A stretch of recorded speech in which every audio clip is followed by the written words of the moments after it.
Hello friends, welcome to our channel. तो friends, आज की इस वीडियो में हम एक नई प्रैक्टिस सेट सीरीज स्टार्ट करने जा रहे हैं आपकी एनटीए यूजीसी नेट पेपर 1 2022 के एग्ज़ाम के लिए। जहां पर फ्रेंड्स सबसे पहले हम बात कर लेते हैं कि हमारी प्रैक्टिस सेट सीरीज़ का फॉर्मेट क्या होगा। आपके पास हर एक क्वेश्चन का आंसर करने के लिए 10 सेकंड का टाइम होगा, जहां पर ऑप्शंस आपको खुद रीड करने हैं। और फ्रेंड्स, हमारी प्रैक्टिस सेट सीरीज में क्वेश्चंस को एक्सप्लेन नहीं किया जाएगा, तो अगर आप एक्सप्लेनेशन वाले क्वेश्चंस देखना चाहते हैं तो उसके लिए आप हमारी मॉक टेस्ट सीरीज को देख सकते हैं चैनल पर जाकर। तो फ्रेंड्स, इस वीडियो को आप एंड तक जरूर देखें, जहां पर आज की इस वीडियो में हमने इंफॉर्मेशन एंड कम्युनिकेशन टेक्नोलॉजी यानी कि आईसीटी से रिलेटेड 30 एमसीक्यूज को इस वीडियो में कवर किया है।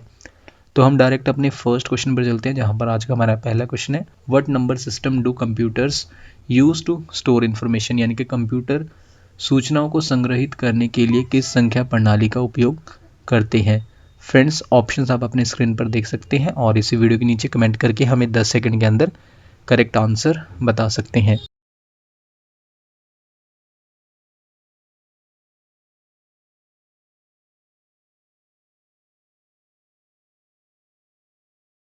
इनमें से वो नंबर सिस्टम है option a binary number system, जिसका यूज किया जाता है कंप्यूटर्स द्वारा स्टोर करने के लिए इंफॉर्मेशन को। देन इसके बाद हमारा सेकंड क्वेश्चन है, how many types of RAM यानी कि random access memory are available.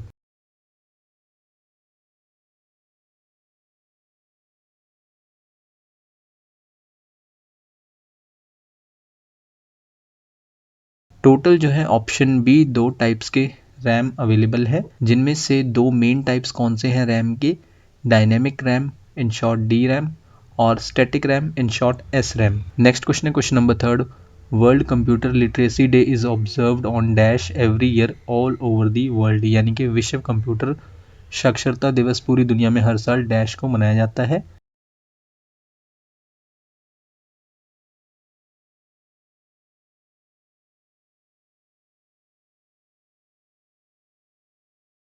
ये मनाया जाता है हर साल ऑप्शन बी 2 दिसंबर को, जहां पर वर्ल्ड कंप्यूटर लिटरेसी डे पहली बार सेलिब्रेट किया गया था 2001 में। कब? 2 दिसंबर को। नेक्स्ट क्वेश्चन है question number fourth, dash is often called internet language, यानी कि डैश को अक्सर इंटरनेट भाषा कहा जाता है।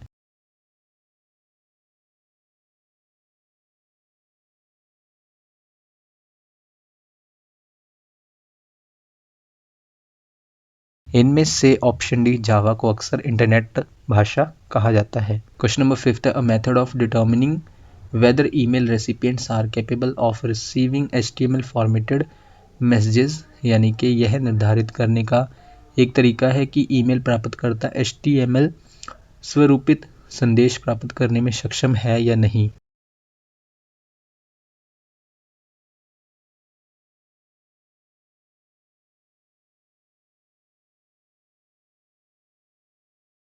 इनमें से वो मेथड है option D sniffing. Next question है question number six, which of the following is equivalent to 1000 Mbps, यानी कि निम्नलिखित में से कौन 1000 Mbps की गति के बराबर है।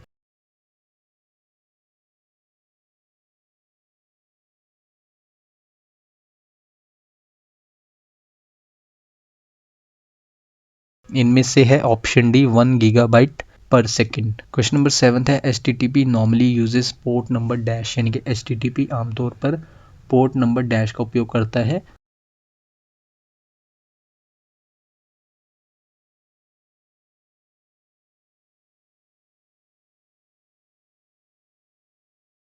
वो पोर्ट नंबर है option B 80। H T T P normally uses port number 80, आमतौर पर 80 पोर्ट नंबर का यूज़ करता है हाइपर टेक्स्ट ट्रांसफ़र प्रोटोकॉल।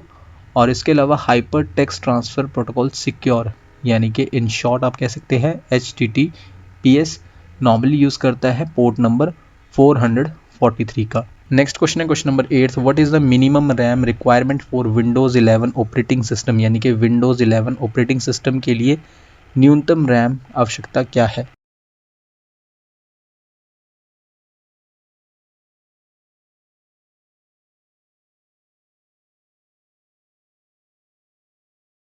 वो है ऑप्शन बी 4 GB, जहाँ पर विंडोज़ 11 ऑपरेटिंग सिस्टम के लिए मिनिमम जो रैम की रिक्वायरमेंट है वो 4 GB रैम होनी चाहिए और स्टोरेज 64 GB होनी चाहिए। क्वेश्चन नंबर 9 है, a dash is a standard set of rules that allow electronic devices to communicate with each other, यानी कि डैश नियमों का एक मानक सेट है जो इलेक्ट्रॉनिक उपकरणों को एक दूसरे के साथ संचार करने की अनुमति देता है।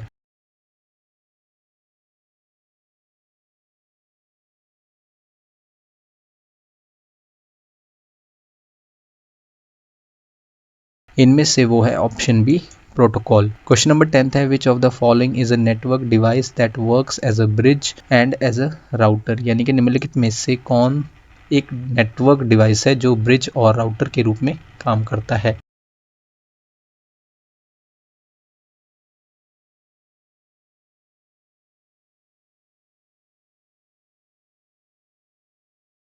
इनमें से वो है ऑप्शन सी, ब्रिज राउटर, या फिर इसे ब्राउटर भी कहा जाता है। क्वेश्चन नंबर 11 है, which of the following term refers to a software program और set of instructions programmed on a hardware device, यानी कि निम्नलिखित में से कौन सा शब्द एक सॉफ्टवेयर प्रोग्राम या हार्डवेयर डिवाइस पर प्रोग्राम किए गए निर्देशों के सेट को संदर्भित करता है।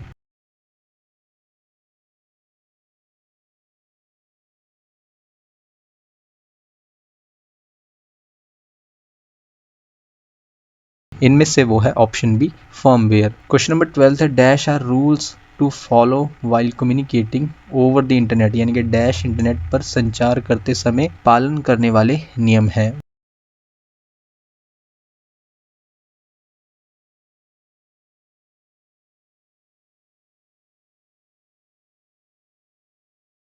वो है option D, netiquettes. Question number 13, Hollerith cards are also known as dash.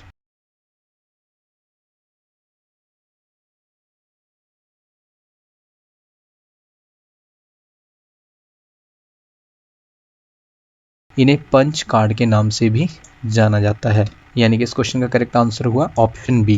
Question number 14 में आपको मार्क करना है करेक्ट कोड। 1 के अकॉर्डिंग क्या है, MIME stands for multimedia internet mail extensions, और सेकंड स्टेटमेंट के according IMAP stands for internet mail access protocol.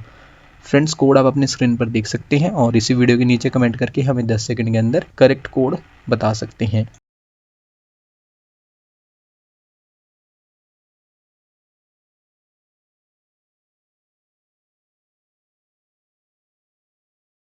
इनमें से करेक्ट कोड है कोड डी, नन, यानी कि इन दोनों स्टेटमेंट्स में से कोई भी स्टेटमेंट करेक्ट नहीं है। तो करेक्ट स्टेटमेंट्स कुछ इस तरह से है। नंबर 1 स्टेटमेंट थी हमारी, MIME stands for multimedia internet mail extensions.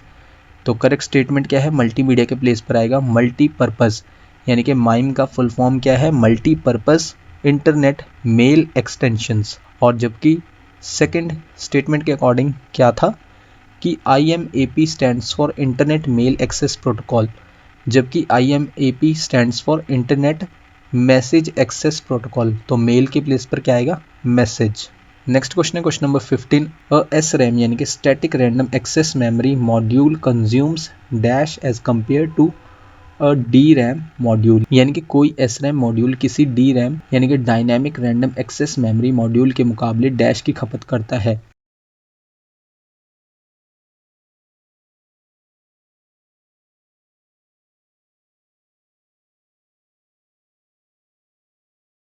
SRAM module DRAM module के कंपेयर में लेस पावर, यानी कि ऑप्शन डी, कम पावर का इस्तेमाल करता है। इसके बाद क्वेश्चन नंबर 16 है, dash was marketed as the world's first GPU, यानी कि graphics processing unit.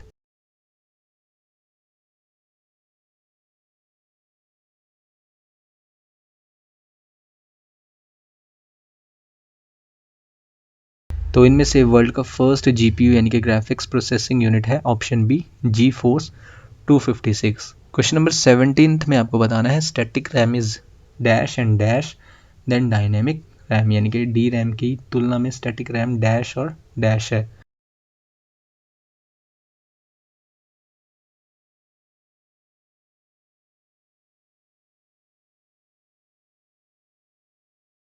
Static RAM जो है डी रैम की तुलना में ऑप्शन बी, फास्ट और एक्सपेंसिव है, यानी कि तेज और महंगी है। क्वेश्चन नंबर 18 है, which generation of computers allowed the device to run multiple and different applications at single time, यानी कि किस पीढ़ी के कंप्यूटर ने डिवाइस को एक ही समय में कई और अलग अलग एप्लीकेशन चलाने की अनुमति दी।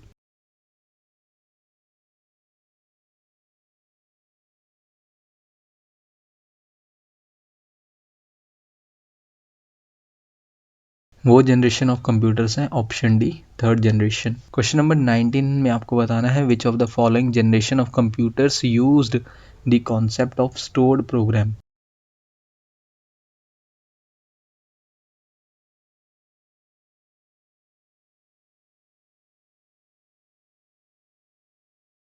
तो वो जनरेशन ऑफ कंप्यूटर्स हैं जिन्होंने यूज़ किया कौन सा कॉन्सेप्ट, स्टोर प्रोग्राम का, ऑप्शन सी, फर्स्ट जनरेशन के कंप्यूटर्स हैं वो। देन इसके बाद क्वेश्चन नंबर 20 है which generation computers moved from cryptic binary ML2 यानी कि machine language to assembly language.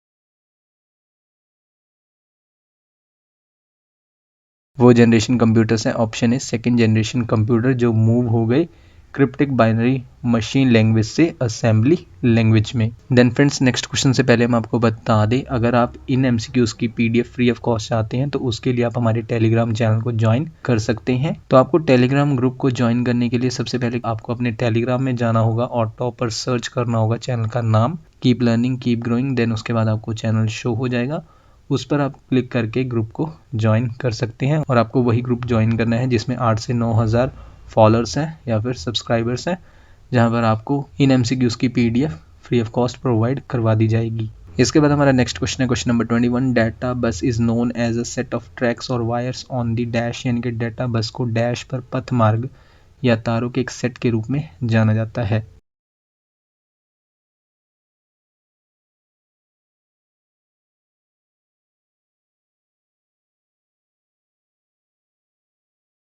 Data bus को जाना जाता है सेट ऑफ ट्रैक्स और वायर्स के रूप में, किस पर, ऑप्शन सी, मदरबोर्ड पर।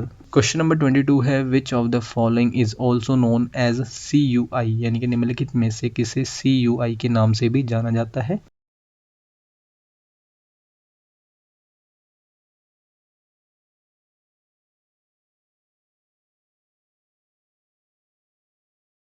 इनमें से CUI के नाम से जाना जाता है option D, command line interface. इसे आप कैरेक्टर यूजर इंटरफेस या फिर कमांड लाइन यूजर इंटरफेस भी कह सकते हैं। तो CUI क्या है, एक तरीका है यूजर्स के लिए है इंटरेक्ट करने का, किसके साथ, कंप्यूटर प्रोग्राम्स के साथ। नेक्स्ट क्वेश्चन है question number 23, what was the period of third generation computers, यानी कि तीसरी पीढ़ी के कंप्यूटरों की अवधि क्या थी।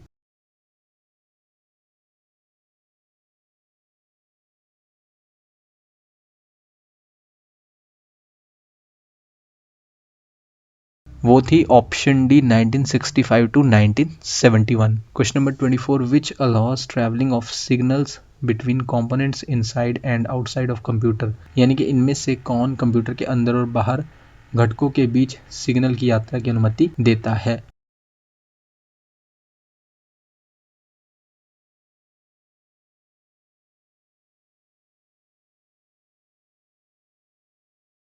इनमें से वो है option C, data bus. Question number 25 है dash controls manages and supervises each task and overall activities of computer, यानी कि डैश कंप्यूटर के प्रत्येक कार्य और समग्र गतिविधियों को नियंत्रित, प्रबंधित और पर्यवेक्षण करता है।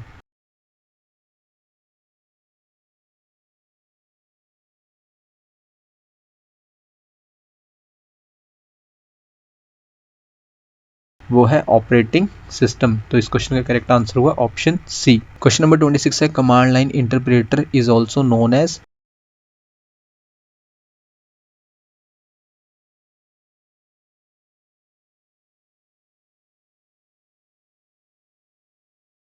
वो जाना जाता है ऑप्शन बी, शेल के नाम से। Question number 27, which generation computers witnessed the development of hand held devices like mouse, यानी कि किस पीढ़ी के कंप्यूटरों ने माउस जैसे हाथ में पकड़ने वाले उपकरणों का विकास देखा।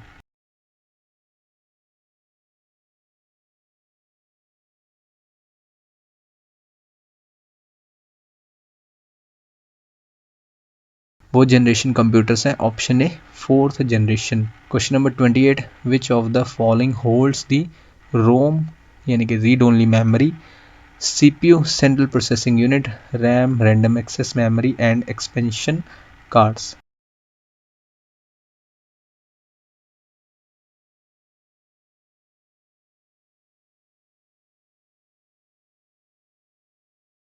इनमें से ये सभी को होल्ड करता है option B motherboard. Question number 29 है, which input device is use to evaluate objective type test.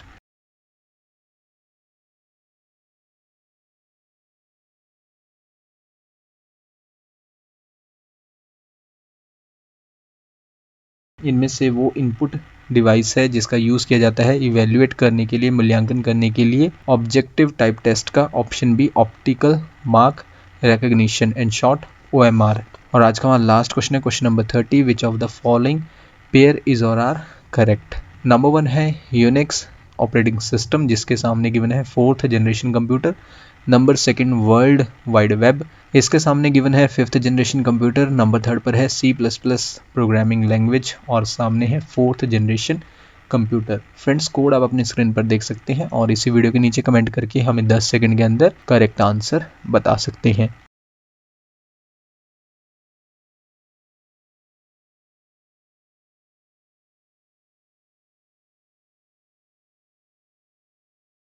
तो इस क्वेश्चन का करेक्ट कोड है कोड ए। कोड ए के अकॉर्डिंग फर्स्ट सेकंड थर्ड यानी कि ये तीनों पेयर करेक्ट है। जहाँ पर नंबर 1 यूनिक्स ऑपरेटिंग सिस्टम की शुरुआत हुई 4th जनरेशन कंप्यूटर में, नंबर 2 वर्ल्ड वाइड वेब की शुरुआत हुई 5th जनरेशन कंप्यूटर में, और नंबर 3 C++ प्रोग्रामिंग लैंग्वेज देखने को मिला 4th जनरेशन कंप्यूटर्स में। तो फ्रेंड्स, ये थी हमारी आज की वीडियो जिसमें हमने 30 ICT से रिलेटेड MCQs को कवर किया।